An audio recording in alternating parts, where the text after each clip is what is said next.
বাচ্চারা কিন্তু সবজি খেতে একেবারেই পছন্দ করে না। তাদেরকে সবজি খাওয়ানোর জন্য আমাদের বিভিন্ন রকম পথ অবলম্বন করতে হয়। আজকে আপনাদের সাথে শেয়ার করব ভেজিটেবল র্যাপ। এটার মধ্যে কিন্তু আমি ডিমও দিয়েছি, তাই একে এগ ভেজিটেবল র্যাপও বলতে পারেন। বাচ্চাদের কিন্তু এইভাবে কিন্তু সবজি খাওয়ালে তারা কিন্তু খুশি হয়ে খেয়ে নেবে এবং খাওয়ার জন্য কিন্তু খুব একটা বেশি কিছু ঝামেলাও করবে না। তাহলে আজকে চলুন আজকে আপনাদের সাথে শেয়ার করি এগ ভেজিটেবল র্যাপ। এর আগে কিন্তু আমার পেজে চিকেন ভেজিটেবল র্যাপ দেওয়া আছে, আর আজকে আপনাদের সাথে শেয়ার করব এগ ভেজিটেবল র্যাপ। প্রথমে কিন্তু বেশ কিছুটা পরিমাণ পেঁয়াজ আমি খুব ভালো করে জিরি করে কুচিয়ে নিয়েছি। পেঁয়াজটা কিন্তু খুব মিহি করে কুচিয়ে নিতে হবে। আপনারা কিন্তু চাইলে কোনো চপারের মধ্যে দিয়ে কিন্তু চপিং করে নিতে পারেন।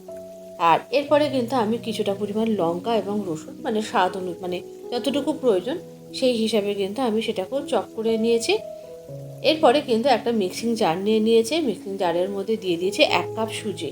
এখানে প্রায় 200 গ্রাম মতো সুজি আছে। আর দিয়ে দিয়েছি 2 টেবিল স্পুন মতো আটা। আর দিয়ে দিয়েছি পরিমাণ মতো জল। এখানে কিন্তু ওইভাবে কোনো মাপ করে জল দিইনি। এখানে যতটুকু জল লাগবে সেই হিসাবে আমি ব্যাটারটাকে রেডি করেছি। ব্যাটারটা দেখুন এরকম কনসিস্টেন্সিতে আসলে কিন্তু এরকম ব্যাটারটাই বানাতে হবে। যত সময় না এরকম পাতলা হচ্ছে তত সময় কিন্তু একটু জল মেশাতেই থাকবেন। এরপরে আমি ব্যাটারের মধ্যে দেওয়ার জন্য বেশ কিছুটা পরিমাণ ধনেপাতা কুচিয়ে নিয়েছি। আর দিয়ে দিয়েছি বেশ কিছুটা পরিমাণ গ্রেট করে রাখা গাজর। আপনারা কিন্তু এখানে আপনাদের পছন্দ মতো যে কোনো ধরনের সবজি দিতে পারেন। আমি এখানে গাজর আর ধনেপাতা দিয়েছি।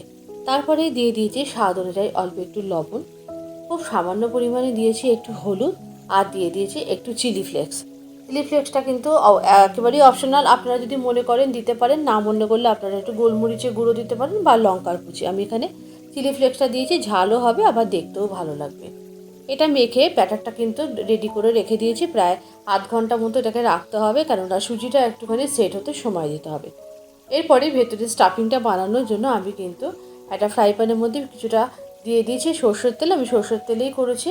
আর তারপরে এর মধ্যে দিয়ে দিয়েছি কুচিয়ে রাখা পেঁয়াজ এবং আদা রসুন এবং পেঁয়াজটা একটু বেশ ভালো করে ভেজে নেওয়ার পর এর মধ্যে দিয়ে দিয়েছি 1 মুঠো পরিমাণ বাঁধাকপি। আপনারা কিন্তু আপনাদের পছন্দের যে কোনো ধরনের সবজি এর মধ্যে দিতে পারেন। অল্প একটুখানি দিয়ে দিয়েছি আদা বাটা একটু স্বাদের জন্য, আর দিয়ে দিয়েছি কিন্তু স্বাদ অনুযায়ী লবণ, আর দিয়েছি অল্প একটু চিনি। দিয়ে খুব ভালো করে আবারও সব ভেজে নিয়েছি। আর একটু কিন্তু বিনস দিয়ে দিয়েছিলাম। আর একটু ভালো স্বাদের জন্য এর মধ্যে দিয়ে দিয়েছি 2 প্যাকেট ম্যাগি মশলা। ম্যাগি মশলার পরিবর্তে আপনারা কিন্তু পেরি মশলাও দিতে পারেন বা কোনো রকম ভাজা মশলাও দিতে পারেন।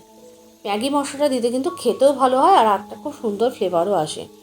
আর তারপরে এর মধ্যে দিয়ে দিয়েছে একটা বড় সাইজের সিদ্ধ করে আলু, বেশ ভালো করে গ্রেটারে গ্রেট করে দিয়েছি। আর তারপরে একটা সিদ্ধ ডিমও এর মধ্যে ভালো করে গ্রেট করে দিয়েছি। অসাধারণ খেতে হয় এই র্যাপটি কিন্তু অবশ্যই আপনারা কিন্তু করে বাচ্চাদেরকে দিতে পারেন এবং টিফিনে দিতে পারেন। আপনারা কিন্তু লাঞ্চ বক্সে ক্যারি করতে পারেন।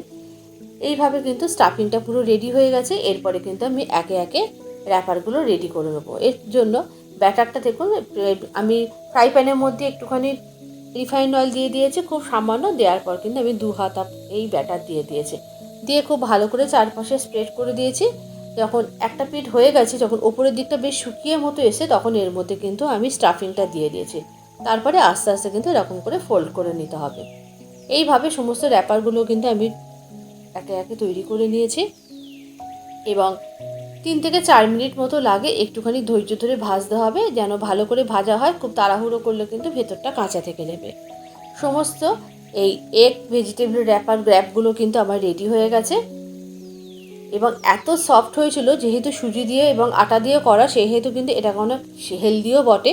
আপনারা কিন্তু সকালে ব্রেকফাস্টেও কিন্তু এই রেসিপিটা অবশ্যই ট্রাই করতে পারেন। বাচ্চাদের টিফিন বক্সে বা লাঞ্চে কিন্তু দিলে বাচ্চারা কিন্তু টিফিন অবশ্যই ফেরত আনবে না, এটা কিন্তু কথা দিতে পারি।